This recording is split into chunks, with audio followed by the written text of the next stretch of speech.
ესე იგი, რა შეიძლება იყოს იმაზე ცუდი ახალგაზრდებულზე თან? როცა ისეთ რამეზე, რომელსაც წლებია აანალიზებ, ინტელექტის კვლევებზე მაქვს საუბარი, წლებია აანალიზებ, მოყავს მეტაანალიზები, კვლევები, 1000 რამე და აი ამ თემაზე მოისმენ ისეთ რამეს, რაც ვარდება ამ სამიდან ერთ-ერთ კატეგორიაში. ან ცხადი სიცრუე, ან არაგულწრფელობა, ან დილეტანტობა. რა არის ამაზე ცუდი?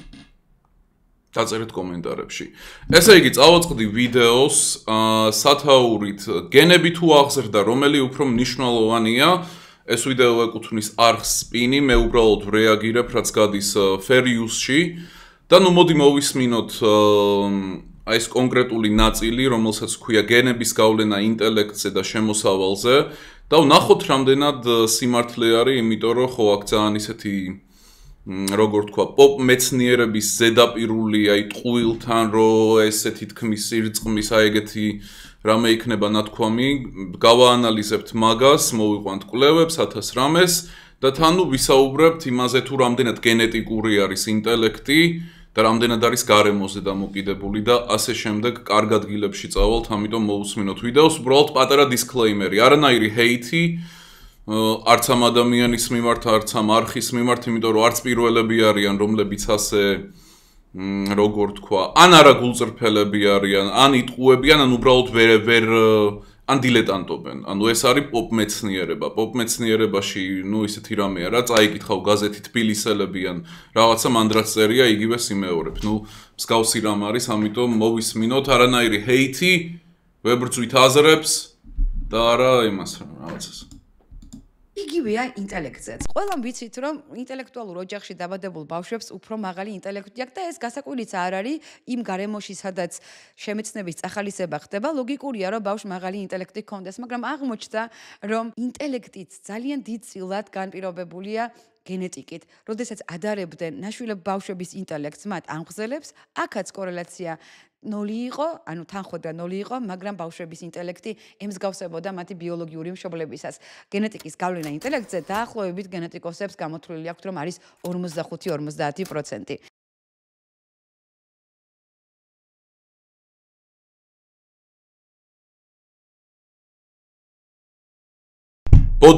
ბოდიში მიკროფონი დამიუთებული იყო. გენეტიკის გავლენა ინტელექტზე არის 45-50%. რა ჯანდაბას ნიშნავს ეს? და რატომ არის ეს არაგულწრფელი? თუ ამ ადამიანმა იგულისხმა ბავშვები, მაშინ ეს სიმართლე არის, მაგრამ ვალდებული ხარ მაგ დროს რომ დააკონკრეტო, რომ ეს არის საუბარი არის ბავშვებზე. კონტექსტს თუ გავითვალისწინებთ, მანამდე საუბრობდა ნაშვილები ბავშვები, რამე და მაგ მხრივ შეიძლება რომ ვთქვათ, რომ აი კონტექსტი იყო თავად ბავშვები.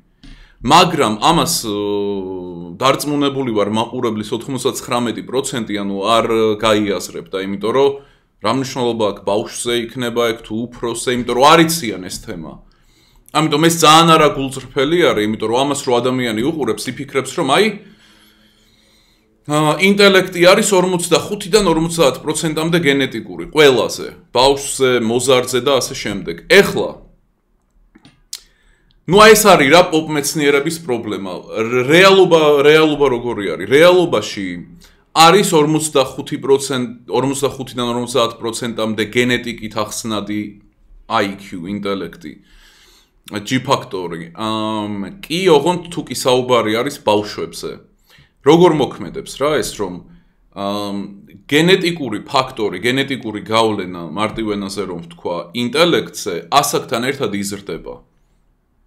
და ნუ ამაზე დავა არის, გააჩნია ვის კითხავ რიჩარდ ლინს, რობერტ პლომის, გააჩნია ვის კითხავ, ყველა გეტყვის დაახლოებით პატარა აცდენით გეტყვის, აი როდის აღწევს ადამიანი MacPix. სტანდარტულად მიღებული არის, რომ 24 წელი არის, როდესაც უკვე პიკში შედიხარ და მაქსიმალური გავლენა აქვს გენებს, რაც არის 80%-ზე, რომ IQ უკვე არის ინტელექტი 80%-ით გენეტიკური, ზოგი ამბობს, რომ ეგ 18 წელი არის, ზოგი ამბობს, რომ 24 წლიდან იწყება და იზრდება. ეხლა რაში არის საქმე? მოდი ვნახოთ ერთი საინტერესო რამ.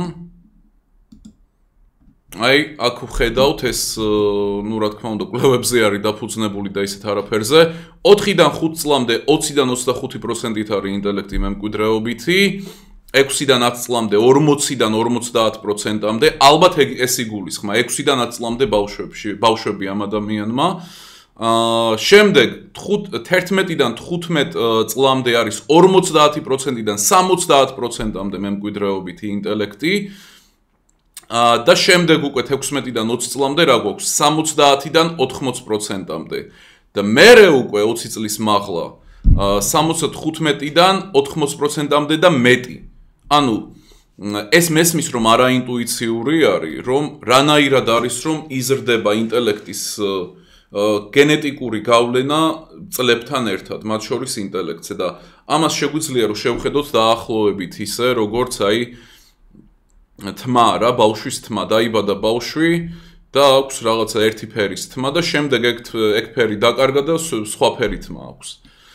Ну, აი ეგრე მოქმედებს რა ინტელექტი, რომ რაც უფრო გადის წლები და რაც უფრო ღვინდები, მით უფრო დეტერმინირებული არის შენი ინტელექტი გენეტიკით და ეგ არის 80%. ეხლა ვიკიპედია ამაში დამეთანხმება, არ დამეთანხმება, იმიტომ რომ აქ ძალიან ლიბერალური ციფრი არის მოყვანილი, ანუ თავად ვიკიპედიაშივე რომ ბავშვებში 45%-ით არის ინტელექტი გენეტიკური ფაქტორით ახსნადი, გენეტიკურად დეტერმინირებული და ზრდასრულ ადამიანებში 75%-ით. 75% ეს არის ძალიან ლიბერალური ციფრები. 1000 ჯერ მისაუბრია ეგ რატომ არის შეცდომა და ასე შემდეგ, მაგრამ ეხლა არ გვინდა მივყვეთ თუნდაც ლიბერალურს, ვთქვათ, კაი, 75. 75%-ით არის გენეტიკური. Კაი, ჯადაბას, რეალურად 80% არის და ამაზე არსებობს ძალიან ძლიერი არგუმენტი და თვითონ ბევრი მკვლევარიც არის, ვინც ამას ამბობს რა, ანუ ვინც 80%-ისკენ მიიწევს და მეტისკენაც ისე თავდაჯერებულობით. რიჩარდ ლინი, რომელიც სამწუხაროდ დააკენსელეს, იმიტომ რომ ინტელექტის კვლევები რო რამე რასობრივი შედარების გარეშე არ არსებობს. ამიტომაც ხვდებით რის გამოც დააკენსელეს ეს კაცი, მაგრამ ეგ კაცი არის გიგანტი.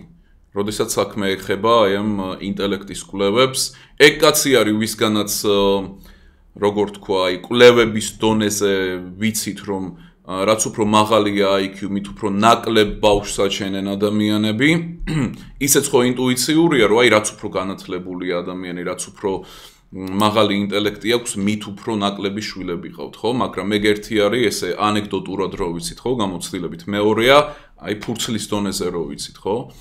კვლევის დონეზე. და ნუ მოკლედ ამ კაცისგან ძალიან ბევრი რამ ვიცით და ეგეც იხრება 80%-ისკენ, რა თქმა უნდა, რიჩარდ პლომინიც და ნუ აი რატომ არის რა ეგრე, რომ რაც უფრო ასაკში შედიხარ, მით უფრო იზრდება გენეტიკის გავლენა შენს ინტელექტზე, ხო?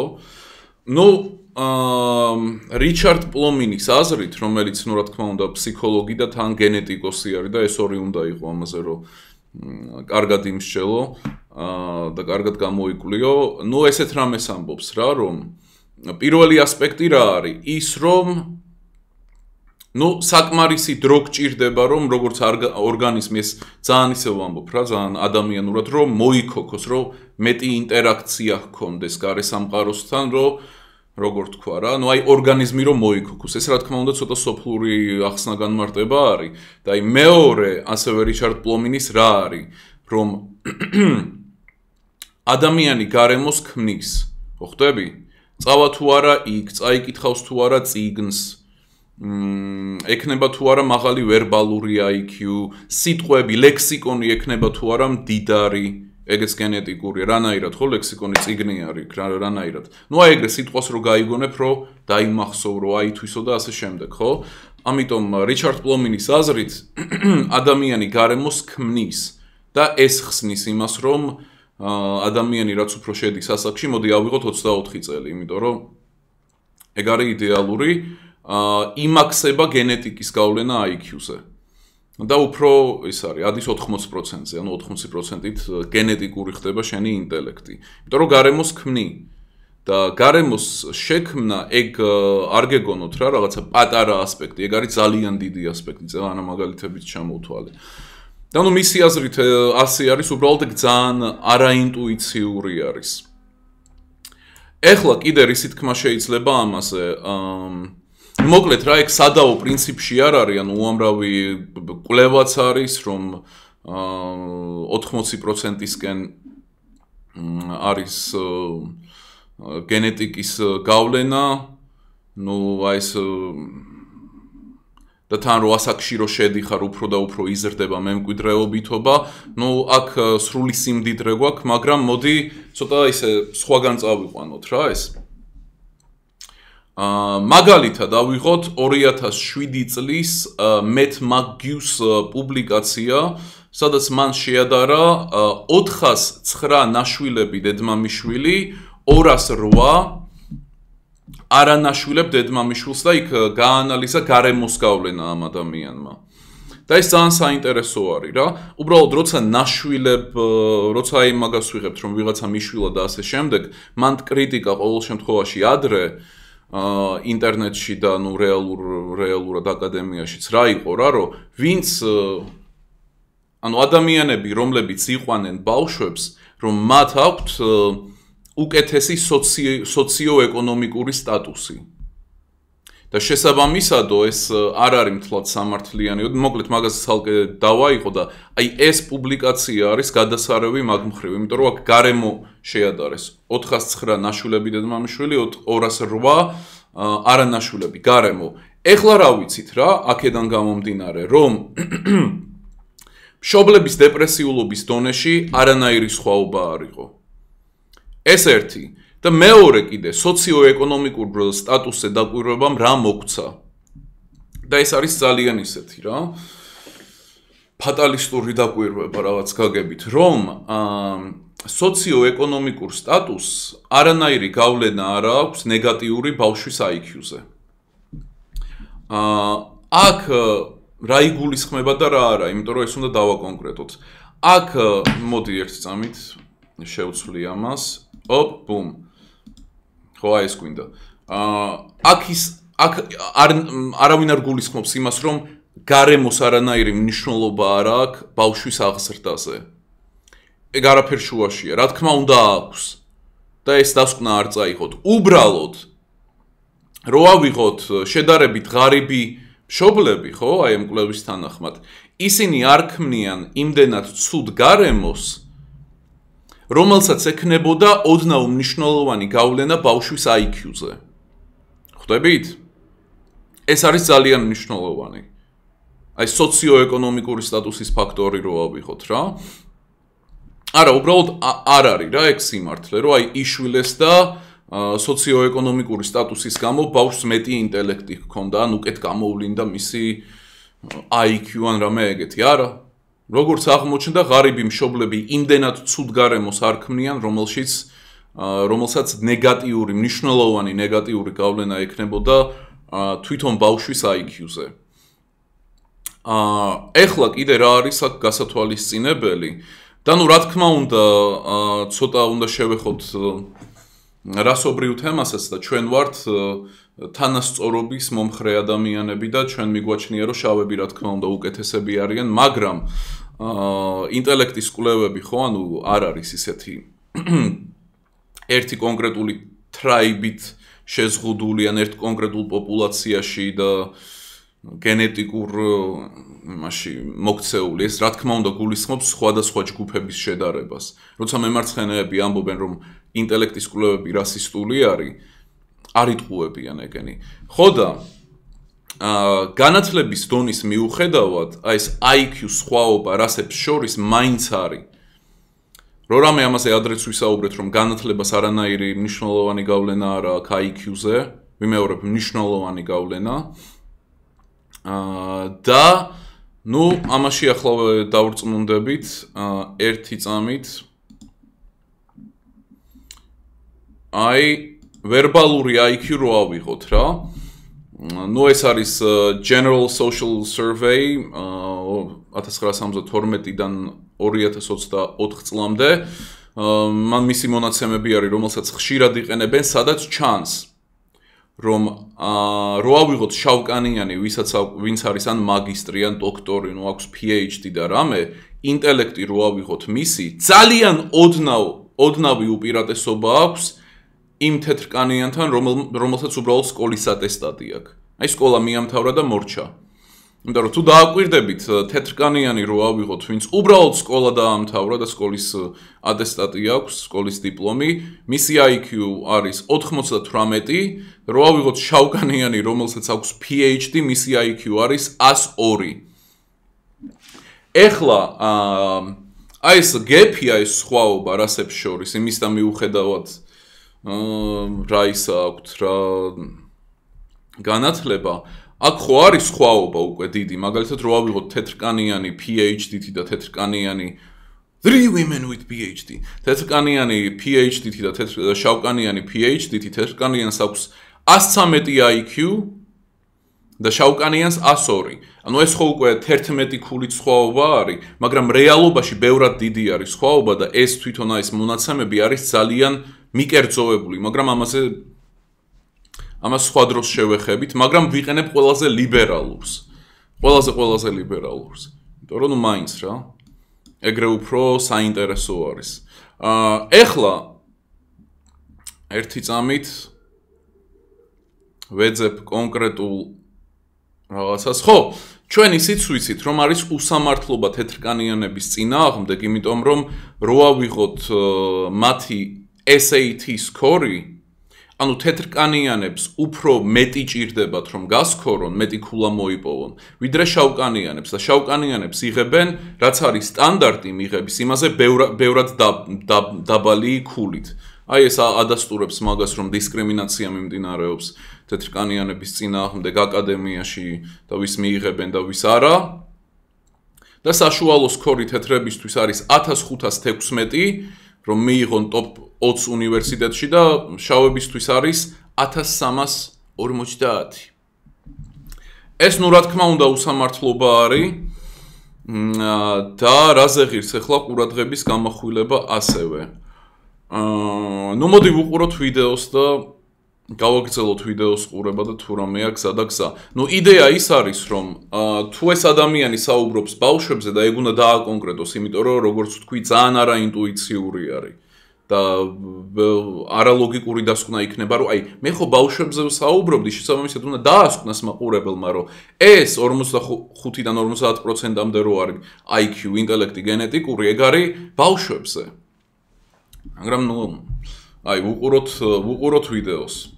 ამაზე უფრო გასაოცარი ის არის, რომ როგორი შემოსავლები გექნება, ესეც ძალიან დიდ წილად ნაკარნახებია ჩვენი გენებით. რატომ არის, რომ დიდარ ოჯახში დაბადებულ ადამიანებს უფრო მაღალი შემოსავლები აქვთ ხოლმე ხშირად? ძალიან დიდხანს ეგონათ, ეს იმიტომ, რომ ბავშვობაში მათ უფრო მეტი შესაძლებლობები ჰქონდათ, მაგალითად, კარგი განათლება ან ინვესტიციის საშუალება. ეს ნაწილობრივ მართალია, მაგრამ აღმოჩნდა, რომ თვითონ გენებს გაცილებით დიდი გავლენა ჰქონიათ. მაგალითად, მამაკაცის შემოსავლები 58%-ით იხსნება მათი გენებით, ქალების შემოსავლები 46%-ით. საქმე იმაში, რომ ეს ეხება აი ესეც ძალიან პრობლემატური არის, ძალიან, მაგრამ კაი.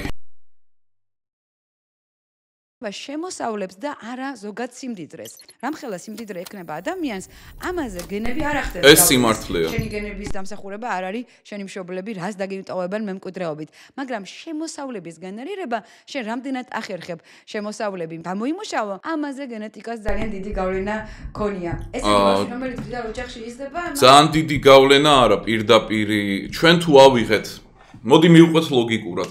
ჩვენ თუ შევთანხმდით ну აი ვიკიპედია ლიბერალური მას მივადექით და ჩვენ ვთანხმდებით რომ 75%-ით არის IQ მემკვიდრეობითი. რეალურად 80-ით არის, ხო? იმიტომ რომ ასაკში შედიხარ, როცა უკვე ფულს იმუშავებ და ასე შემდეგ, ხო? და ჩვენ ვიცით რომ პირდაპირ კავშირში არის შენი შემოსავალი შენს IQ-სთან, მაშინ ნუ აი გიგანტური და კრიტიკული გავლენა აქვს IQ-ს შენს შემოსავალზე.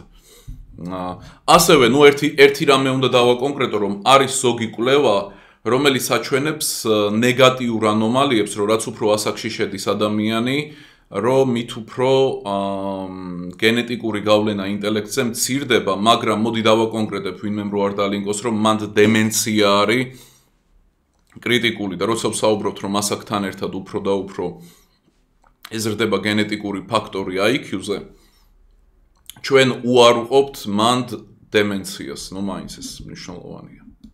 მხოლოდ ფინანსური კეთილდღეობა კი არ ერგება მემკვიდრეობით, არამედ ის გენები, რომლითაც ის შეძლებს შემდეგ დააგენერიროს ახალი შემოსავლები. მეტიც განქორწინებაც კი არის გენეტიკური კომპონენტით განპირობებული და საერთოდ რაც კი რაიმე ფსიქოლოგიური პარამეტრი გაუტესტავთ გენეტიკოსებს, აღმოჩნდა რომ ყველაფერზე გენებს გავლენა აქვს სადღაც 30-დან 70%-მდე. აი ეს რა ჯანდაბას ნიშნავს ყველაფერზე? რომელი მეტაანალიზი არის მოყვანილი? აი ძალიან ზოგადი ინდივიდუალური რო ავიღოთ მაგალითად, ინდივიდუალური. რო რამე არხზე სიმპოზიუმი გქონდა ერთი ახლაც დევს, რომელსაც ქვია მემკვიდრეობითი, სადაც სწორედ აი აშლილობებს და მსგავს რამეებს შევეხეთ ინდივიდუალურად და რამდენი არის მანდ მემკვიდრეობითი. ნახეთ აუცილებლად უყურეთ მაგ სიმპოზიუმს დევს არხზე, უბრალოდ ლაივ კატეგორიაში უნდა გადახვიდეთ. დეპრესია, შფოთი, პოსტტრავმატული სინდრომი, ADHD, ნარკოდამოკიდებულება და სხვა დამოკიდებულებები ხშირად საშუალოდ 50%-ით განპირობებულია ჩვენი გენებით. ტყუილი, ნუ ტყუილია უყურეთ ჩემს სიმპოზიუმს მემკვიდრეობითი. აი ცხრილი, რომელიც ვიდეოს დასაწყისში გაჩვენეთ. თქვენ შეგიძლიათ დააპაუზოთ და ცხრილი დეტალურად ნახოთ, მაგრამ ამ ცხრილიდან ნათლად ჩანს, რომ გენეტიკას ძალიან დიდი გავლენა აქვს თითოეულ მახასიათებელზე. საინტერესო ის არის, რომ ყველაზე ნაკლები გავლენა გენეტიკის 10% არის სწორედ სიმსივნეზე. კარგი, თუ გენეტიკა საშუალოდ 50%-ით განაპირობებს იმას, როგორი ვიქნებით, რა არის ის მეორე 50%? აქ ბევრი ალბათ იტყვის, ეს არის ბავშვობის პირველი წლების გამოცდილება, ოჯახური გარემო როგორ გვექცეოდა მშობლებიო. სწორედ ამიტომ მეცნიერებს რომ ენახათ, რამდენად ძლიერია აღზის კომპონენტი აკვირდებოდნენ უკვე არა იდენტურ ტყუპებს, არამედ განსხვავებული კვერცხუჭრედის ტყუპებს. ასეთ ტყუპებს გარემო ერთნაირი აქვთ ძირითადად, მაგრამ გენები აქვთ 50%-ით განსხვავებული. აღმოჩნდა, რომ ის საერთო გარემო, რომელიც ამ ტყუპს ნუ კაი გასაგებია და პრინციპში ეგ არის და ყველას მოგიწოდებთ რა, რომ ვისაც ეს თემა გაინტერესებთ, სერიოზულად მოიძიოთ ინფორმაციები, ინტელექტის კვლევები არ არის რაღაცა ხელწამოსაკრავი, ეს არის ფსიქოლოგიის ის დარგი, რომელსაც აქვს გიგანტური, როგორ თქვა, სტატისტიკური ძალა და პროგნოზის უნარი, ეს არ არის რაღაცა ხელწამოსაკრავი, ანუ კოგნიტურ ნეირომეცნიერებაზე უკეთესი სტატისტიკური ძალა აქვს, რეპლიკაციის უნარი და ასე შემდეგ. ინტელექტის კვლევებს ეს არის quantitative ფსიქოლოგია, რომელიც არ არის რა, არ არის რაღაცა ფროიდი რა, რომ ვიღაცა ბიჭს რაღაცა ის მოწონს, ესე იგი დედამისი არ არის ეგ სისულელე არის, ეგ არის low IQ ფსიქოლოგია. რაც უყვართ, აი ეს არის რეალური და საქართველოში სამწუხაროდ ამაზე ჩემს გარდა არავინ არ საუბრობს, ამიტომ კარგი იქნება თუ ისაუბრებთ, კარგი იქნება თუ ჩაერთვებით, იმიტომ რომ ინტელექტის კვლევები არის ძალიან მნიშვნელოვანი და ამას რატომ ვამბობ? იმიტომ რომ აქვს ძალიან დიდი პროგნოზის უნარი. გიგანტური, უბრალოდ. მათ შორის ხო იმაზე შემოსავალი რამდენი ექნება ადამიანს, მიდრეკილება კრიმინალურობისკენ და ნუ მოკლედ 1000 რამე არის რა. ჩვენ თუ გვინდა რომ პოპულაციაზე მსჯელობისას და დემოგრაფიაზე მსჯელობისას ვიყოთ ადეკვატურები, ეს საჭირო არის რომ ამაზე ვისაუბროთ. ასევე პატარა მომენტი რა, რომ ჩვენ ეხლა ეს სტატიკური არ არის რა, მოდი ეს დავაკონკრეტოთ, რომ აი ეგ სტატიკური არ არის რა, რომ ინტელექტი 80%-ით არის მემკვიდრეობითი 70-ით თუ რამდენით და რამდენია გარემო გავლენა. ეს სტატიკური არ არის, ეს დამოკიდებული არის ქვეყანაზე, რეგიონზე. და ცხადია, რომ ყველა აი ესეთი ძირითადი კვლევა, რაც მე მოვიყვანე და რაც არსებობს და ყველა მეტაანალიზი, ეს ეხება ამერიკას. და ეს არ ეხება რაღაცა ჭაობ ქვეყნებს, კაი? აი ჭაობი ქვეყნები რაც არის. იქ შეიძლება სხვანაირი იყოს, ეს არ არის სტატიკური, ეს ვაკონკრეტებ ამას, რომ არავინ დამადანაშაულოს, რომ აი მთავარი რაღაცა გამოვაკელი. უბრალოდ მთელი პრობლემა რაში არის რა და აი რაზე გვაქვს ფოკუსი ამ მომენტში ადამიანებს, ვისაც ეს თემა გვაინტერესებს. ის რომ ის რასაც გარემოს ვაწერთ, ძალიან ხშირ შემთხვევაში არ არის გარემო, არამედ ეგეც გენეტიკა არის. ამაზე აუცილებლად ვისაუბრებთ სხვა გარემოშიც, სხვა ვიდეოში. და კიდე რისი თქმა შეიძლება. აი საქართველოზე ალბათ კითხვა ექნება ადამიანს, რომ აი საქართველოში რამდენი იქნება ზრდასრული ადამიანისთვის, როგორ თქვა, გენეტიკის გავლენა. ანუ IQ რამდენი პროცენტით იქნება მემკვიდრეობითი. ამაზე მონაცემები არ გვაქვს, მაგრამ როგორც ადამიანი, ვინც ეს ამ თემას წლებია სწავლობს და კითხულობს, ათას კვლევას მეტაანალიზს და ამას გიზიარებთ, რაც მთავარია, არასანდოდ გეტყვით, რომ ეგ იქნება 65-დან 80%-მდე. აი ეგეთი გარღვევა არის, იმიტომ რომ არ გვაქვს არანაირი მონაცემები. 65-იც ძალიან ისე ვთქვი, ლიბერალურად, მაგრამ ხო ეს არ არის დაფუძნებული რამე ძალიან მყარ არგუმენტზე. თუმცა საქართველო არ არის ჭაობი, ამიტომ აზრიანი იქნება, რომ თითქმის იგივე იყოს, რაც ამერიკაში არის. ხო და მეგობრებო, თუ გინდათ რომ მიიღოთ წვდომა გიგანტურ ცოდნის არქივზე, რომელიც პრაქტიკული არის, მათ შორის IQ-სთან, ინტელექტთან, ტვინის ბუსტთან, კოგნიტური შესაძლებლობების ბუსტთან დაკავშირებით და არა მხოლოდ ყველას გიწვევთ დახურულ არხზე nikosvanidze.com გაწევრიანდით ახლავე არინანებთ, იმიტომ რომ მანდ მართლა ისეთი რამე გელოდებათ, რამაც უკვე უამრავი ადამიანის ცხოვრება შეცვალა და მოკლედ გელოდებით ამ სივრცეში. გადადით საიტზე, იქ ტრეილერიც დევს, როგორ გაწევრიანდეთ ყველაფერი nikosvanidze.com და შევხვდებით შემდეგ ვიდეოში.